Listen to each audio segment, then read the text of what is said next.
رسوله الكريم أما بعد قال الله سبحانه وتعالى في القرآن المجيد وفي الكلام الكريم أعوذ بالله من الشيطان الرجيم بسم الله الرحمن الرحيم فلولا كانت قرية آمنت فنفعها إيمانها إلا قوم يونس صدق الله العظيم.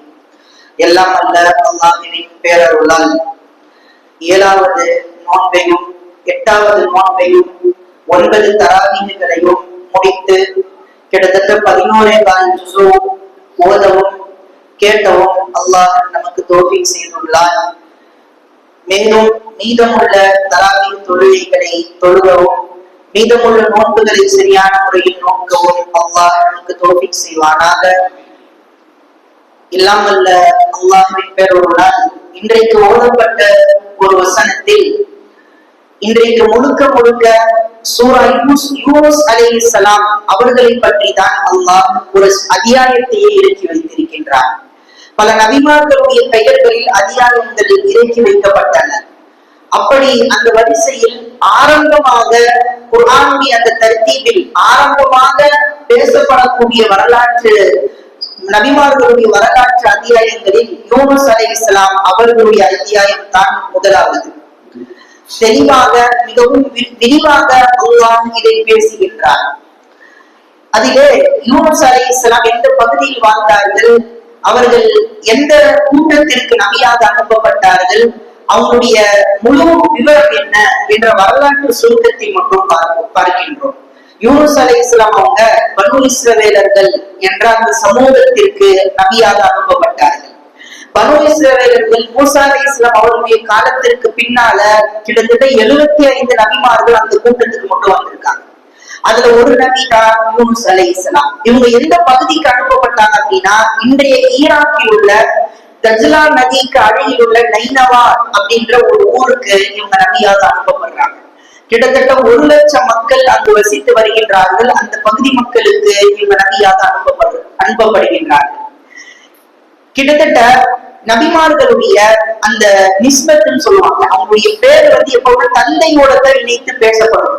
இப்ப முஹம்மது இப்னு அப்துல்லாவுடைய மகன் முஹம்மது ஸல்லல்லாஹு அலைஹி வஸல்லம், ஆல இம்ரானுடைய குடும்பம் அப்படின்னு சொல்லி நபிமார்களுடைய தொடர் அப்படின்றது நபி அவங்களுடைய தந்தையை இணைத்து தான் பெயர் வைக்கப்படும். ஆனா ரெண்டே நபிமார்களுக்கு தான் அவங்களுடைய தாயுடைய பெயரை கொண்டு அவங்க இணைக்கப்பட்டார்கள். உதாரணமா ஈசா மரியமுடைய மகன் ஈசா அலைஹிஸ்ஸலாம் அப்படின்னு.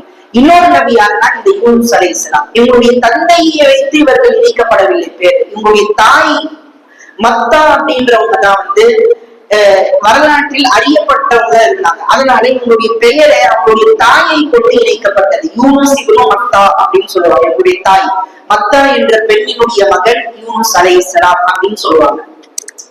இவங்க யாருடைய சந்ததியில இருந்து வராங்க அப்படின்னு பார்த்தா, யூசுப் அலைஹிஸ்ஸலாம் அவங்களுடைய சகோதரரான பின்யாமீன் அலைஹிஸ்ஸலாம். நமக்கு தெரியும் வரலாறு. யூசுப் அலைஹிஸ்ஸலாமுக்கு 11 சகோதரர்கள் இருந்தாங்க. அதுல சிறிய சகோதரர் பின்யாமீன் சொல்லுவாங்க. அந்த பின்யாமீன் அலைஹிஸ்ஸலாம் அவர்களுடைய சந்ததியில வந்தவங்க தான் யூனுஸ் அலைஹிஸ்ஸலாம். சரி, இந்த யூனுஸ் அலைஹிஸ்ஸலாம் என்ன பண்ணாங்க, அந்த 1 லட்சம் மக்களுக்கு தன்னுடைய நபித்துவத்தை போய் எடுத்து வைத்தார்கள். ஆனா அந்த மக்கள் ஆரம்பத்துல ஏற்றுக்கல, மறுத்தாங்க. யூனுஸ் அலைஹிஸ்ஸலாம் என்ன பண்ணிட்டாங்க, இந்த கூட்டம் நம்மளை ஏத்துக்காது அப்படின்னு சொல்லிட்டு அவங்க நிராசை அடைந்து அந்த நபுவத்துடைய பணியையே விட்டுட்டு அவங்க அப்படியே கடலோரமா போய் கப்பல்ல ஏறி கிளம்ப ஆரம்பிச்சிட்டாங்க. ஊரை விட்டே கிளம்பிட்டாங்க. இந்த மக்கள் திருந்த மாட்டாங்க, இந்த பயிலுங்க திருந்த மாட்டாங்கன்னு சொல்லி கடைசியில ஒரு கப்பல்ல ஏறி போறாங்க. அந்த கப்பல் பார்த்தா சரக்குகளை எல்லாம் ஏற்றி நடுக்கடலிலே நிக்குது. சரக்குகள் லோடு ரொம்ப அதிகமாயிடுச்சு. இப்ப அந்த லோடை ஏதாவது இறக்குனாதான் அதற்கு மேல நகரும். அல்லாஹ்வுடைய ஏற்பாடு மாறுதல். யூனுஸ் அலைஹிஸ்ஸலாம் அந்த கப்பல்ல இருக்காங்க. இப்ப யாராவது ஒரு மனிதர்கள் தான் அந்த கப்பல்ல இருந்து இறங்கணும். சரி, புதுசா வந்தவங்க யூனுஸ் அலைஹிஸ்ஸலாம். அந்த கப்பல்ல இருக்க மாலுமிகள் ஏற்கனவே அந்த கப்பலை ஓட்டி அந்த சரக்குகளை எல்லாம் வேற ஊருக்கு கொண்டு செல்லக்கூடிய பணியில இருக்கிறவங்க. யூனுஸ் அலைஹிஸ்ஸலாம் போய் அங்க ஒரு பிரயாணியா போய் சேர்றாங்க. இப்ப யாரு வெளியே போறது அப்படின்னு கேட்டா யூனுஸ் அலைஹிஸ்ஸலாம் தான் போய் ஆகணும். ஆனா அவங்க நபி, அவங்க ஒரு ஒரு கண்ணியமான மனிதர் என்பதால் அந்த இருக்கிற அந்த மாலுமிகள், அந்த கப்பல்ல இருக்கிற அந்த பயணிகள் என்ன செய்யறாங்க, சீட்டு குலுக்கி போடுறாங்க. அவங்களுடைய எல்லா பெயரும் எழுதி வைக்கப்பட்டது. அங்க இருக்கிற எல்லாருடைய பெயரும் எழுதி வைக்கப்பட்டது. 3 முறை குறுக்கி அந்த சீட்டை எடுத்தாலும் யூனுஸ் அலைஹிஸ்ஸலாமுடைய பேர் தான் வருது. அல்லாஹ்வுடைய ஏற்பாடு. அவங்க அல்லாஹ் எப்படியாவது இவங்களுக்கு ஒரு பாடம் கற்பிக்கணும். நபி தவறு செய்யல, ஆனா அவங்களுடைய சமூகம் இதுக்கு மேல திருந்தவே மாட்டாங்கன்னு சொல்லி ஒரு நிராசை அடைஞ்சு போயிட்டாங்க. இப்ப இந்த நபிக்கு ஒரு பாடம் கற்பிக்கணும் அப்படின்றதுக்காக கடைசியில யூனுஸ் அலைஹிஸ்ஸலாம் தான் இறங்க வேண்டியதா போச்சு. அந்த கப்பல்ல இருந்து இறக்கி விடப்படுறாங்க. கரெக்டா அவங்க இறக்கி விடப்பட்டவுடைய ஒரு பெரிய திமிங்கலம், ஹூத் அப்படின்னு சொல்லுவாங்க, அந்த பெரிய திமிங்கலம் அவர்களை விழுங்கி கொண்டது. அதான் அழகா ஒரு கேள்வி கேட்பாங்க, மையத்தோடவே, அதாவது கடலில் ஒரு மையத்தை வளம் வந்தது அப்படின்னா யார் அப்படின்னா யூனுஸ் அலைஹிஸ்ஸலாம் தான். மீனுடைய வயிற்றுல அவங்க உயிரோடவும் இல்ல, அதாவது மையத்தாவும் இல்ல, ஆனா ஒரு நிலையில இருக்காங்க. அவங்க உயிரோட தான் இருக்காங்க, ஆனா மீனுடைய வயிற்றுக்குள்ள இருக்காங்க. கிட்டத்தட்ட அவங்க அது ஒரு கபர் மாதிரி தான், சொல்ல முடியாது அவங்க பிழைப்பாங்களா இல்லையா அப்படின்றது இது உத்தரவாதம் கிடையாது. ஆனா அத சொல்லுவாங்க, 40 நாட்கள் அந்த கடலை சுத்தி அந்த மீன் வந்துட்டே இருந்துச்சு, அந்த திமிங்கலம் வந்துட்டே இருந்துச்சு. யூனுஸ் அலைஹிஸ்ஸலாம் ஓதுன துஆ கூட அல்லாஹ் குர்ஆன்ல சொல்றான்,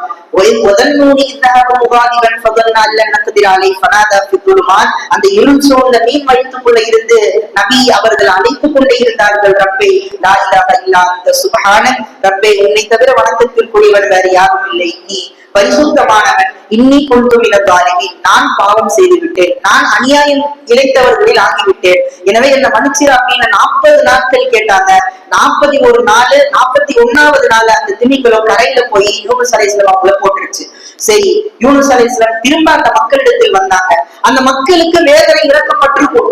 3 நாட்கள் அவகாசம் கொடுத்துட்டு போயிட்டாங்க யூனுஸ் அலைஹிஸ்ஸலாம். ஆனா அல்லாஹ் சொல்றான், இது வரைக்கும் இருந்த சமூகத்திலேயே அல்லாஹ்வுடைய வேதனை எல்லாத்துக்குமே இறங்கி இருக்கு. ஆனா அந்த வேதனையுடைய அந்த அடையாளத்தை பார்த்து அந்த யூனுஸ் அலைஹிஸ்ஸலாமுடைய சமூகம் புரிஞ்சுக்கிட்டாங்க, அல்லாஹ்வுடைய வேதனை வந்துருச்சு, யூனுஸ் அலைஹிஸ்ஸலாம் உண்மையா ஒரு நபி தான், அவங்க சொல்றதெல்லாம் உண்மைதான், எனவே நாம் அல்லாஹ்வை இறைவனாக ஏற்றுக்கொள்வோம் அப்படின்னு சொல்லி அவங்க சந்தால விழுந்துட்டாங்க அந்த மக்கள் எல்லாருமே. ஓரிரை கொள்கையில் வந்தவுடன் அல்லாஹ் அந்த வேதனையை நீக்கினார் அப்படின்னு குர்ஆன்ல சொல்றான். இந்த உலகத்திலேயே வேதனை இறங்க சற்று நிமிடங்கள் இருந்து, சற்று நொடிகள் இருந்து மக்கள் திருந்தி அவர்கள் காப்பாற்றப்பட்டார்கள் அப்படின்னா அது யூனுஸ் அலைஹிஸ்ஸலாம் அவருடைய ஒரே வரலாறு தான். எனவே நமக்கு இதுல இருந்து கிடைக்கக்கூடிய பெரிய பாடம் என்னன்னா, நமக்கு அல்லாஹ் ஒரு விஷயத்தை கண்டிப்பாக தருவதாக நாடி இருந்தால் அது தாமதமாக இருக்கலாம். அப்படிதான் யூனுஸ் அலைஹிஸ்ஸலாம் ஒரு கூட்டம் ஈமான் கொள்வதற்கு தாமதமாயிருச்சு, ஆனா ஈமான் கொண்டார்கள், அவர்கள் நேர்வழி பெற்றார்கள். எனவே நமக்கு கிடைக்க வேண்டியது கண்டிப்பாக அல்லாஹ் ஒரு நாள் கொடுத்தே தீர்வான். அதற்காக பொறுமையோடு காத்திருக்க வேண்டும் என்பது பெரிய பாடம். அதே போல அல்லாஹ்வுடைய வேதனை இறங்குவதற்கு முன்பே தௌபாவை கேட்டு நல்ல மக்களாக மாறுவதற்கு அல்லாஹ் இன்னும் நமக்கு வாய்ப்பு தந்திருக்கின்றார். எனவே தௌபாவை கேட்டு நல்லோர்களாக அல்லாஹ் நம்மை ஆக்கி அருள் புரிவானாக. ஆமீன். வாஹிர் தஅவானா அல்ஹம்துலில்லாஹி ரப்பில் ஆலமீன். அல்லாஹும்ம லக்கல் ஹம்து வ லக்கல்